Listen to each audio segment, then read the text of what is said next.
May nagtanong po sa akin, "Good day sir, ask ko lang po, may hulugan po akong motor.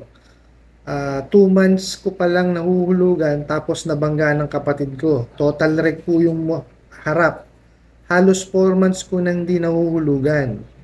Gusto ko sana ipahatak kasi wala na akong pampaayos.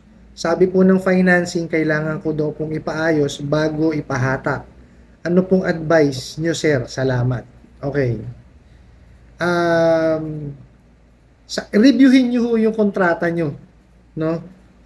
Sigurado ho, nakalagay doon na pagka yan ho may nasira o pagka ibabalik nyo, kailangan ho yan is intact. Intact po, no?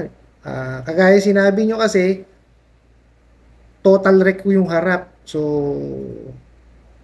hindi ho maibebenta yan ng financing kung hindi ho yan ayos, no?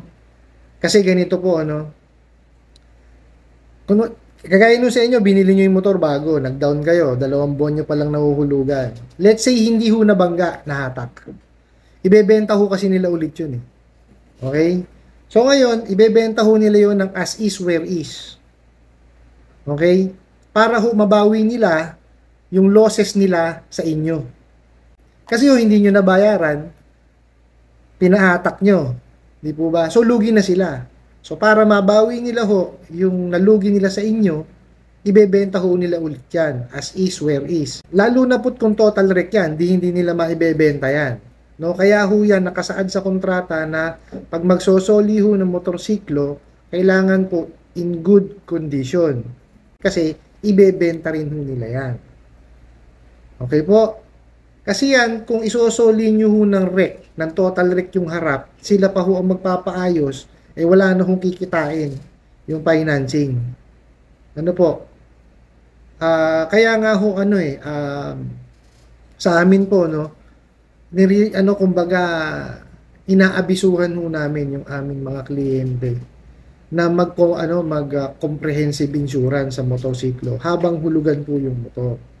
Bakit? Ang kagandahan po kasi ng comprehensive insurance, anything po na mangyari sa motor, mabangga o mawala, sagot ho ng insurance yan.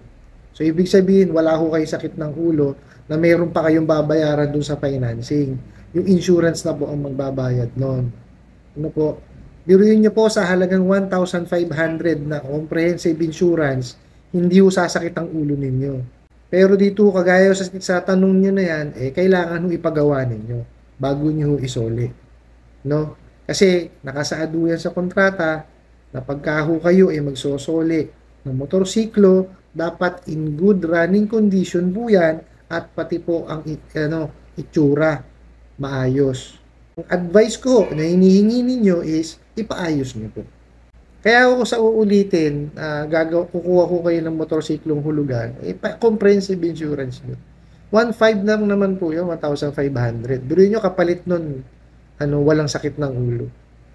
I hope po nasagot ko yung inyong tanong, no? At maraming salamat po, no, sa inyong pagsubaybay at panonood po ng aking videos. Meron po pala nagpapa-shoutout. Kasama ko sa trabaho dati. Si kaibigang Ronnie Reyes. Ha? Ayan ha, shinout out na kita. Maraming salamat sa panonood mo ng aking video. Hanggang sa muli po. Yun lang.